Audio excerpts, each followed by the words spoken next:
আসসালামু আলাইকুম। আশা করি আল্লাহর রহমতে সবাই ভালো আছো। আজকে আমি অ্যাডভান্স ফাইন্যান্সিয়াল অ্যাকাউন্টিং এর একটা চ্যাপ্টার করাবো, কর্পোরেট ফাইন্যান্সিয়াল স্টেটমেন্ট। দেখো তোমাদের সামনে একটা ম্যাথ দেয়া আছে, মধুমতি লিমিটেডস এর ম্যাথ। দেখো অনেকগুলো এন্ট্রি দেয়া আছে এখানে। এই এন্ট্রিগুলোর সাথে সবগুলোর সাথে আমরা পরিচিত। আমাদের হয়তো এই যে কনসাইনমেন্ট এই অ্যাকাউন্ট মানে এই এন্ট্রিটা হচ্ছে নিউ মনে হতে পারে, এটা সম্পর্কে আমি পরে আলোচনা করছি ম্যাথে যাওয়ার পরে। দেখো আমাদের কাছে কি চেয়েছে, প্রিপেয়ার ইনকাম স্টেটমেন্ট। আমাদেরকে ইনকাম স্টেটমেন্ট করতে বলছে, রিটার্ন আর্নিং করতে বলছে, আর হচ্ছে গিয়ে ব্যালেন্স শিট করতে বলেছে। তো আজকের ম্যাথে আমি তোমাদেরকে দুইটা পার্ট দেখাবো, একটা হচ্ছে ইনকাম স্টেটমেন্ট আর হচ্ছে রিটার্ন আর্নিং দেখাবো, আর হচ্ছে ব্যালেন্স শিটটা আমি নেক্সট ভিডিওতে দেখাবো। ম্যাথ করার আগে আমরা সবসময় হচ্ছে অ্যাডজাস্টমেন্টগুলো পড়ে নিব। আমাদের সমন্বয়ের সাথে যেই যে এন্ট্রিগুলোর রিলেশন আছে সেগুলো আমরা দেখে নিব, কারণ হচ্ছে আমরা যখন ম্যাথ করব যদি হচ্ছে আগে সমন্বয়টা পড়ে নিই তাহলে আমরা এন্ট্রিগুলো পড়ার সময় বুঝতে পারবো যে এটা নিয়ে আমার 2বার বা 3বার কাজ করতে হবে। যাই হোক, এখানে দেওয়া আছে ক্লোজিং স্টক দেওয়া আছে, তোমার সেলস দেওয়া আছে, সেলস ইনক্লুড আছে এত টাকা, কস্ট প্রাইস দেওয়া আছে, তারপর হচ্ছে প্রভিশন দেওয়া আছে, ট্যাক্সেশন প্রভিশন দেওয়া আছে, তারপরে ট্রান্সফার দেওয়া আছে এত টাকা জেনারেল রিজার্ভে, all the goods consignment have been on consignment have been sold for টাকা এত। আচ্ছা যাই হোক, তারপরে হচ্ছে এজেন্টের কমিশন দেওয়া আছে। এখন আমরা ম্যাথে চলে যাব। দেখো আমরা যখন ইনকাম স্টেটমেন্ট করব তখন আমরা সবার ফার্স্ট এন্ট্রি লিখবো হচ্ছে সেলস রেভিনিউ। এখন আমাদের এখানে দেয়া আছে পারচেস অ্যান্ড সেলস একসাথে দেয়া আছে। দেখো সেলস পারচেস সবসময় ডেবিটে থাকে আর সেলস ক্রেডিটে থাকে। আমি ক্রেডিট থেকে সেলস অ্যামাউন্টটা নিলাম 36,310 টাকা। ওকে, দেন হচ্ছে আমাদের সেলস থেকে বাদ যাবে সেলস রিটার্ন থাকলে বা বাদটা থাকলে এগুলো বাদ যাবে। এখন আমাদের এই অঙ্কটার মধ্যে কোনো বাদটা নেই, কিন্তু হচ্ছে কি আমরা যেটা বলছিলাম সেটা হচ্ছে সেলস থেকে রিটার্ন আর হচ্ছে গিয়ে যদি হচ্ছে বাদটা থাকে তাহলে সেগুলো বাদ দিয়ে নিব। দেখো আমরা যখন সমন্বয়ে পড়েছিলাম ফার্স্টে আমাদের এখানে বলা হয়েছিল সেলস ইনক্লুডস টাকা এত, গুডস অন সেলস, মানে হচ্ছে সেলসের মধ্যে এত টাকা অন্তর্ভুক্ত আছে। তার মানে কি আমরা সেলস থেকে আমাদের 3,200 টাকা বাদ দিতে হবে। দেখো সবসময় যখন হচ্ছে সেলসের টাকাটা এভাবে দেয়া থাকবে আর কস্ট প্রাইস দেয়া থাকবে তখন আমাদের মাথায় রাখতে হবে এই এন্ট্রিটা আমাদের 4বার যাবে, এই এন্ট্রিটা আমাদের 4বার যাবে, এটা যাবে 2বার, এটা যাবে 2বার। এখন এই এন্ট্রিটা 2বার কোথায় কোথায় যাবে? এই এন্ট্রিটা আমাদের 2বার যাবে। একবার হচ্ছে সেলস থেকে বাদ যাবে যেহেতু হচ্ছে সেলসে ইনক্লুডস আছে, আর একবার বাদ যাবে আমরা জানি হচ্ছে সেলসের সাথে সম্পর্ক হচ্ছে বিক্রয়ের, তাই না? বিক্রয়ের সাথে সম্পর্ক কার? দেনাদারের। তাহলে হচ্ছে আমাদের একবার বাদ যাবে বিক্রয় থেকে আর একবার বাদ যাবে দেনাদার থেকে। আর দেনদারের কাজ হচ্ছে আমাদেরকে ব্যালেন্স শিটে করতে হবে, তাহলে এটার কাজ আমাদের ইনকাম স্টেটমেন্টে এখন নেই। আপাতত আমরা এই টাকাটা হচ্ছে সেলস থেকে বাদ দিব। তারপরে হচ্ছে সেলস থেকে বাদ দেওয়ার পরে আমাদের চলে আসবে cost of goods sold. Cost of goods sold আমরা হচ্ছে টোটাল রেভিনিউ থেকে বাদ দিই, তাহলে আমাদের রেভিনিউ বের হচ্ছে এটা। এখন আমরা ওপেনিং স্টক দিব। ওপেনিং স্টক হচ্ছে গিয়ে আমাদের ওপেনিং স্টক দেওয়া আছে 2,720। তারপরে ওপেনিং স্টকের সাথে আমরা যোগ করব হচ্ছে পারচেস। দেখো এখানে পারচেস দেওয়া আছে, এই যে পারচেস দেওয়া আছে 29,620 টাকা। তার সাথে আমরা বিভিন্ন খরচ যেগুলো হচ্ছে তার মধ্যে যেতে পারে হচ্ছে ওয়েজেসটা আমরা নিব হচ্ছে 4,100। দেখো আমরা সেটাই দেখিয়েছি এখানে। ওপেনিং স্টক তার সাথে যোগ করেছি পারচেস, তারপর ওয়েজেস যোগ করেছি। দেন আমাদের যেই টাকাটা আসবে সেটা থেকে আমি বাদ দিব ক্লোজিং স্টক। ক্লোজিং স্টক আমাদের এখানে দেয়া আছে, দেখো ক্লোজিং স্টক টাকা হচ্ছে 10,090 টাকা। তাহলে আমরা ক্লোজিং স্টকটা বাদ দিয়ে দেখালাম এখানে। ক্লোজিং স্টক থেকে দেখো আমরা কি বাদ দিব, এখানে বাদ দিব হচ্ছে ক্লোজিং স্টক বাদ দেওয়ার পরে আমাদের সবসময় হচ্ছে কস্ট অফ গুডস বের হয়ে যাবে, কিন্তু এই ম্যাথে আমাদের দেয়া আছে গুডস উইথ কাস্টমার্স।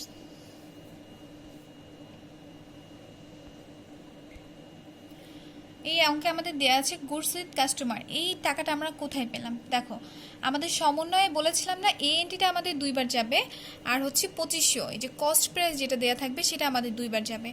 এখন আমরা 3,200 তো বললাম, এটা আমরা হচ্ছে একবার সেলস থেকে বাদ দিব আর একটা হচ্ছে অ্যাকাউন্ট রিসিভেবল থেকে বাদ দিব, ঠিক আছে, ডেপ্টর্স থেকে বাদ দিব। ওকে, দেন হচ্ছে আমাদের কস্ট প্রাইসটা আমরা 2 জায়গা থেকে এক জায়গায় বাদ দিব, এক জায়গায় যোগ করব। এখন আমরা এটা বাদ দিব, এই যে এই 2500 টাকা এখানে বাদ দিয়ে দেখাচ্ছি গুডস উইথ কাস্টমার নামে। তাহলে আমরা এই অ্যাকাউন্টটা বাদ দিয়ে তারপর হচ্ছে আমাদের টোটাল রেভিনিউ থেকে কস্ট অফ গুডস সোল্ড বাদ দিয়ে আমাদের যেই অ্যামাউন্টটা আসবে সেটা হচ্ছে আমাদের gross profit.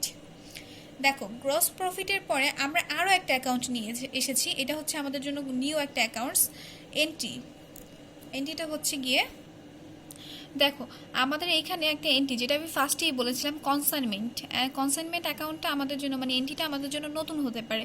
Profit on consignment হচ্ছে আমরা এটা দেখিয়েছি। এখন এই টাকাটা আমরা কিভাবে বের করলাম, দেখো আমাদেরকে সমন্বয় বলে দেওয়া ছিল all the goods on consignment have been sold for টাকা 900 টাকা, ঠিক আছে, subject to agents commission of 5%। আচ্ছা, এজেন্টের কমিশন ছিল 5% ছিল, ওকে। তাহলে দেখো আমাদের টোটাল টাকা হচ্ছে গিয়ে 900, ওকে। দেখো আমি তোমাদের নিচে একটা নোট করে দেখিয়েছি। দেখো আমাদের sales value of goods sent on consignment ছিল 900 টাকা। তার থেকে আমি হচ্ছে কমিশনটা বাদ দিয়ে নিব। কমিশন আমাদের ছিল 900 টাকার উপর 5%, মানে হচ্ছে 45। তাহলে আমি 900 থেকে 45 বাদ দিলে আমার থাকবে হচ্ছে 855, ওকে। দেখো তারপর আমি এই যে 55 যে মানে 855 যে টাকাটা আছে সেটা থেকে আমার যেটা ট্রায়াল ব্যালেন্স দেওয়া ছিল, এই দেখো 720 টাকা, এই 720 টাকা আমি বাদ দিয়ে দেখাবো। এই যে আমি যে আমার হচ্ছে যে সেন্ট অন কনসাইনমেন্টে যে 900 টাকা, সেখান থেকে আমি 5% কমিশন বাদ দিয়ে আমার টাকাটা যেটা এসেছে সেখান থেকে আমি আমার ট্রায়াল ব্যালেন্সে 720 টাকা বাদ দিয়ে এইখানে দেখাচ্ছি 135 টাকা। এটা আমার এটার সাথে যোগ হবে, এখানে যোগ হবে। দেখো প্রফিট অন কনসাইনমেন্ট এখানে যোগ হবে, এটা দেন আমার কাজ হচ্ছে গিয়ে, দেখো দেন আমাদের কাজ হচ্ছে কি, আমরা এই অ্যামাউন্টে পেয়ে গেলাম। এখন আমরা বাদ দিব, আমরা প্রথমে টোটাল রেভিনিউ বের করব, দেন হচ্ছে গিয়ে আমরা cost of goods sold total revenue থেকে বাদ দিচ্ছি। বাদ দেওয়ার পরে আমরা যে গ্রোস প্রফিটটা পাচ্ছি তার থেকে আমরা বাদ দিব অপারেটিং এক্সপেন্স। অপারেটিং এক্সপেন্সকে আমরা দুইটা পার্টে করব, একটা পার্ট হচ্ছে সেলিং অ্যান্ড ডিস্ট্রিবিউশন এক্সপেন্স, আর সেকেন্ড পার্ট হচ্ছে অফিস অ্যান্ড অ্যাডমিনিস্ট্রেটিভ এক্সপেন্স। তাহলে প্রথম পার্টটা আমরা লিখছি, আমি এখানে হেডলাইন করে রেখেছি তোমাদের ভালো করে বোঝার জন্য, যেন তোমরা দেখতে পারো যে এটা কোনো এন্ট্রির নাম না, এটা একটা আমাদের first headline, okay. Selling and distribution এক্সপেন্সে আমরা হচ্ছে গিয়ে আমাদের সেলিং মানে হচ্ছে বিক্রয়ের কাজে যেসব এন্ট্রিগুলো বা হচ্ছে যেসব কাজগুলো করতে হয় সেই সব এন্ট্রিগুলো আমরা নিব। দেখো আমাদের এখানে ছিল হচ্ছে বিক্রয়ের সাথে রিলেটেড ছিল ব্যাড ডেপ্ট ছিল। দেখো আমাদের সমন্বয়ে বলা আছে, এই যে দেখো make provision of 20% on debtors for bad debts. দেখো আমাদের ট্রায়াল ব্যালেন্সে দেওয়া ছিল ডেপ্টার্স হচ্ছে 14,200 টাকা, আর আমাদের এখানে ট্রায়াল ব্যালেন্সে আমাদের ডেপ্টার দেওয়া ছিল 14,200 টাকা। দেখো আমাদের ব্যাড ডেপ্ট এক্সপেন্স আমরা দেখাচ্ছি 14,200, তার থেকে আমি মাইনাস করব। বলেছিলাম না যে হচ্ছে আমাদের যে 3,200 টাকা দেওয়া ছিল সেই 3,200 টাকা আমাদের বাদ যাবে চার জায়গা থেকে যেহেতু বাদ যাবে, আমরা বলেছিলাম যে দেনাদার থেকেও বাদ যাবে, তাহলে হচ্ছে দেনাদারের সাথে সম্পর্ককার ব্যাড ডেপ্ট, তাহলে ব্যাড ডেপ্ট থেকে বাদ যাবে আমার 3,200 টাকা, বাদ দিয়ে আমি দেখাচ্ছি। তাহলে আমার যে বাকি টাকাটা থাকবে সেটার উপর আমি 20% করব। এটা 14,200 থেকে 3,200 মাইনাস করলে আমার থাকবে 11,000 টাকা। 11,000 টাকার উপর 20% করলে 1100 মানে হচ্ছে 2,200 টাকা। আমাদের second part office and administrative expense, আমাদের আদার্স যে এক্সপেন্সগুলো আছে সেগুলো আমরা এখানে দেখাবো। তাহলে আমাদের ট্রায়াল ব্যালেন্সে চলে যেতে হবে। দেখো আমাদের ট্রায়াল ব্যালেন্সটা আমরা দেখবো আমাদের হচ্ছে ব্যাড ডেপ্ট ছাড়া আদার্স এক্সপেন্স আছে জাস্ট অনলি, আর কোনো এক্সপেন্স নেই আমাদের এখানে। তাহলে আমরা আদার্স এক্সপেন্সটাকে নিয়ে আসলাম 820 টাকা। তাহলে আমরা ফার্স্টে এখানে লেখা ছিল যে হচ্ছে লেস অপারেটিং এক্সপেন্স, মানে অপারেটিং এক্সপেন্সটা আমাদের বাদ যাবে। তাহলে আমি টোটাল এখানে যে টাকাটা পেয়েছিলাম অ্যামাউন্টটা মানে 9,395 টাকা, এটা থেকে আমার অপারেটিং এক্সপেন্সের মানে দুইটা পার্ট, একটা হচ্ছে সেলিং অ্যান্ড ডিস্ট্রিবিউশন আর হচ্ছে অফিস অ্যান্ড অ্যাডমিনিস্ট্রেটিভ এক্সপেন্স, দুইটা যোগ করে আমার চলে এসেছে 3,020 টাকা। এটা আমি এটা থেকে বাদ দিয়ে দেখাচ্ছি 6,375 টাকা আসছে আমার।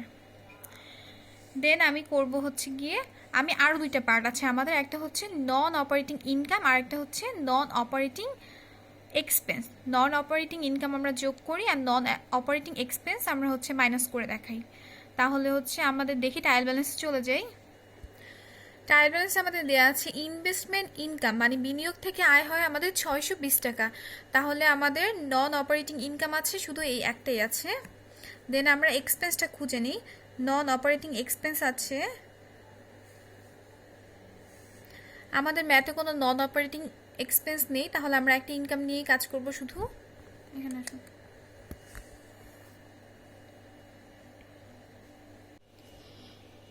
নন অপারেটিং ইনকামে আমরা হচ্ছে ইনভেস্টমেন্ট ইনকামটা দেখাচ্ছি 620 টাকা, তাহলে আমার অ্যামাউন্ট আসছে 6,995 টাকা। তাহলে হচ্ছে আমি যে অ্যামাউন্টটা পাচ্ছি সেটার নাম দিব NEET income before tax, tax দেওয়ার পূর্বের টাকাটা হচ্ছে এটা।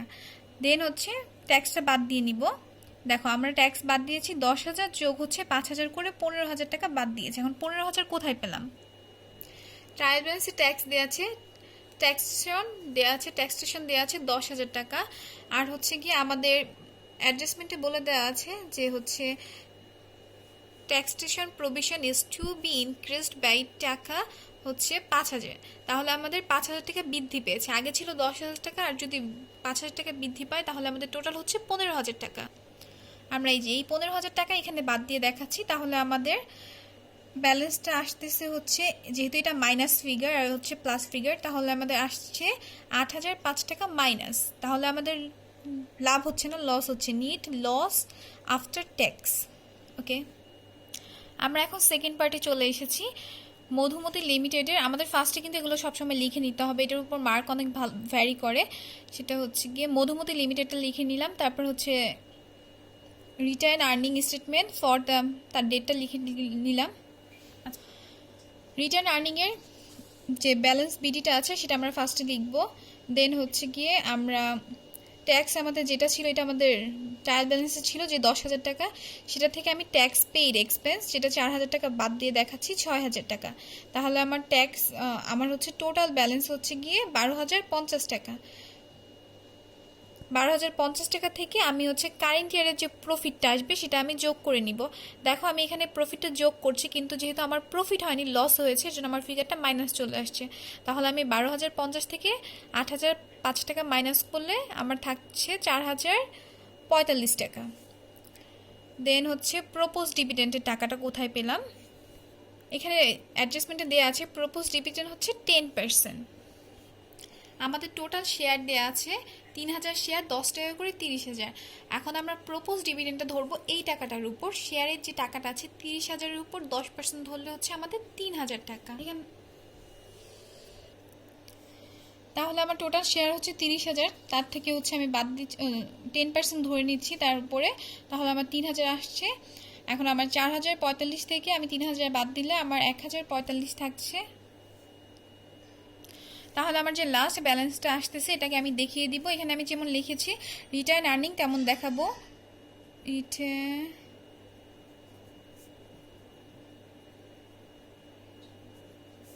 তারপর হচ্ছে 31/12 তারপর 15, মানে আমি লাস্ট তারিখেরটা আমার যে হচ্ছে সমন্বয় যেটা মানে সমাপনী যেটা থাকে সেটা আমি দেখাচ্ছি। এটাই হচ্ছে আমাদের অঙ্ক। সবাই ভালো থেকো, সুস্থ থেকো।